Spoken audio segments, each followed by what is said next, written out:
ప్రభు యొక్క ఘనమైన నామాన్ని బట్టి ప్రతి ఒక్కరికి వందనాలు చెల్లిస్తూ ఉన్నాను. 2 దశలోనికి రాసినటువంటి పత్రిక 1వ అధ్యాయము 3-4 వచనాలు చూసినప్పుడు, సహోదరులారా, మేమెల్లప్పుడూ మిమ్మల్ని గూర్చి దేవునికి కృతజ్ఞతాస్తుతులు చెల్లించుటకు బద్ధులమై ఉన్నాము. ఇది యుక్తమే. యాలయనగా మీ విశ్వాసం బహుగా అభివృద్ధి పొందుచున్నది. మీ అందరిలో ప్రతి వాడును ఎదుటివాని ఎడల చూపు ప్రేమ విస్తరించున్నది. అందువల్ల మీ హింసలన్నిటిలోనూ మీరు సహించుచున్న శ్రమలలోనూ మీ ఓర్పును విశ్వాసమును చూచి మేము దేవుని సంఘములలో మీ యందు ఆశ్చర్యపడుచున్నాము.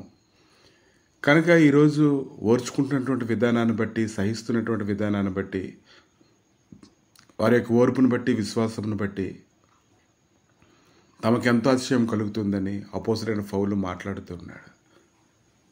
కనుక అన్ని వేళల్లో విశ్వాసం కలిగి ఉండుట, అన్ని వేళల్లో ప్రార్థన చేయడం, అన్ని వేళల్లో దేవుని గురించి సాక్ష్యం చెప్పడం అనేది అదైతే సామాన్యమైన విషయం అయితే కాదు. కనుక ఎవరైతే అన్ని విషయములలో విశ్వాసం బట్టి జీవించడానికి ఇష్టపడుతూ ఉంటారో వారైతే వారిని బట్టి అనేక మంది బలం పొందుకుంటూ ఉంటారు. బలహీనమైన స్థితిలో నుంచి తప్పించబడుతూ ఉంటారు. హెబ్రీయులకు రాసిన పత్రిక 11వ అధ్యాయం 7వ వచనంలో, విశ్వాసమును బట్టి నోవహు అది వరకు చూడని సంగతులను గురించి దేవుని చేత హెచ్చరింపబడి భయభక్తులు గలవాడై తన ఇంటి వారి రక్షణ కొరకు ఒక వాడిని సిద్ధం చేసెను. కనుక ఈ దినాన్ని విశ్వాసం బట్టి ఎవరి విశ్వాసం వారిదే, ఎవరి నమ్మిక వారిదే. ఎవరైతే దేవుడిని విశ్వాసం ఉంచుతారో దేవుడు వారికి నడిపించినటువంటి క్రమం చొప్పున వారు నడుస్తూ ఉంటారు. దానిని బట్టి మాత్రమే వారు బలాన్ని పొందుకుంటూ ఉంటారు. కనుక ఇటువంటి విశ్వాసంలో ముందుకు కొనసాగాలంటే హెబ్రీయులకు రాసిన పత్రిక 12వ అధ్యాయం 3వ వచనంలో, మీరు అలసట పడకయు మీ ప్రాణములు విసుకకయు ఉండునట్లు పాపాత్ములు తనకు వ్యతిరేకంగా చేసిన తిరస్కారం అంతయు ఓర్చుకొని ఆయనను తలంచుకోండి. కాబట్టి ఆయన వైపు చూసినప్పుడు ఆయన మనకు మాదిరికరంగా ఉన్నారు. కాబట్టి ఆయన ఎంతగానో ప్రయాసపడినటువంటి ప్రయాసాలు జ్ఞాపకం చేసుకున్నప్పుడు ప్రతి ఒక్కరూ దానిని బట్టి బలాన్ని తెచ్చుకొని ముందుకు కొనసాగడానికి అవకాశం ఉంది. అపోస్తల కార్యాలు 1వ అధ్యాయం 3వ వచనంలో అనేక సంగతులు గ్రహించుకుంటూ ఉన్నప్పుడు, ఆ యొక్క లేఖనాలను ధ్యానిస్తూ ఉన్నప్పుడు అన్ని విషయములలో ప్రభు అయితే తోడుగా ఉండి నడిపించడాన్ని మనం చూస్తూ ఉన్నాము. ఇంకా ఆయన తిరిగి లేచిన తర్వాత అనేక మందికి కనపడి అనేక మందిని దేవుని రాజ్యముల గురించి బోధించుచు అనేక రుజువులు వారికి చూపి తను సజీవులుగా కనపరుచుకొని విశ్వాసంలో వారిని బలపరచడాన్ని మనం చూస్తూ ఉన్నాము. కానీ ఈరోజు మనుషుడి యొక్క ఆలోచనలు వేరు, దేవుని యొక్క విశ్వాసం కలిగినటువంటి వారి ఆలోచనలు వేరు.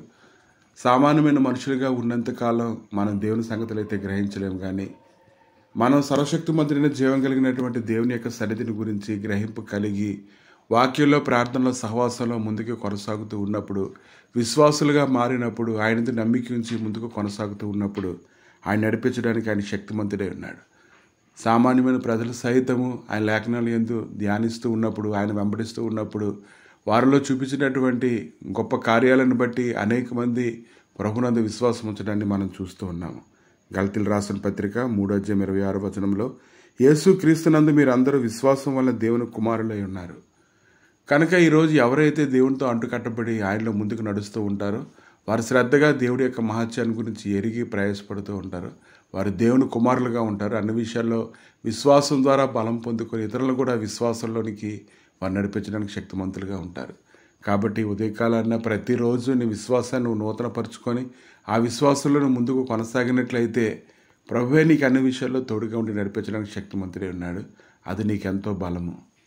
ప్రభా, మీ దయగలిగిన నష్టాలకి సమయాలు అప్పగించి స్తుతించుకుంటుండగా, దేవా విశ్వాసంలో ప్రభా నాయన ఇతరులను మాదిరికరంగా అనేక మందిని పరిశుద్ధ గ్రంథంలో నువ్వు ఉంచావు. దేవా నీకు స్తోత్రములు నాయన.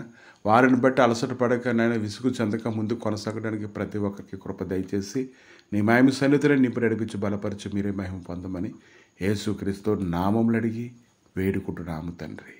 ఆమేన్.